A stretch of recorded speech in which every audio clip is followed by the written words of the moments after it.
vous voir aussi nombreux ce matin. Donc je représente la FNOT qui regroupe de nombreuses associations dans toute la France. Et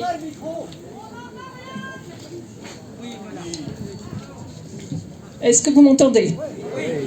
Donc je représente la FNOT qui regroupe de nombreuses associations dans toute la France, en particulier en Auvergne-Rhône-Alpes. Nous sommes 28 associations réparties sur toute la région.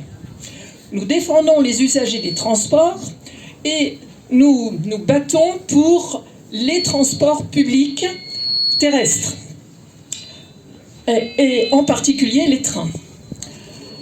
C'est un combat difficile parce que la route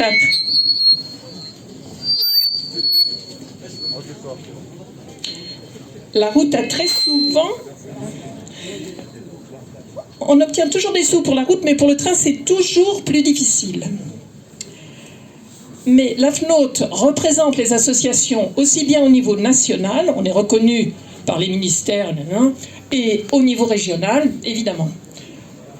En Auvergne-Rhône-Alpes, il y a beaucoup de problèmes pour les trains, en particulier le nœud ferroviaire lyonnais qui est complètement bloqué et il y a les études qui s'empilent et ça n'avance pas.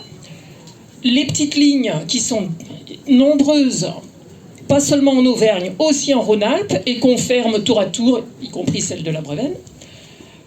Mais là, la rive droite, ce n'est pas une petite ligne, c'est une grande ligne électrifiée, double voie, en bon état, sur lesquelles roulent des trains fret extrêmement lourds. Il n'y a aucune objection pour faire rouler des trains de voyageurs. Pourquoi n'y en a-t-il pas? Pourquoi? Mais c'est une aberration. C'est incompréhensible qu'elle soit fermée aux voyageurs. Il faut quelques travaux dans les gares, mais enfin, c'est quand même pas difficile.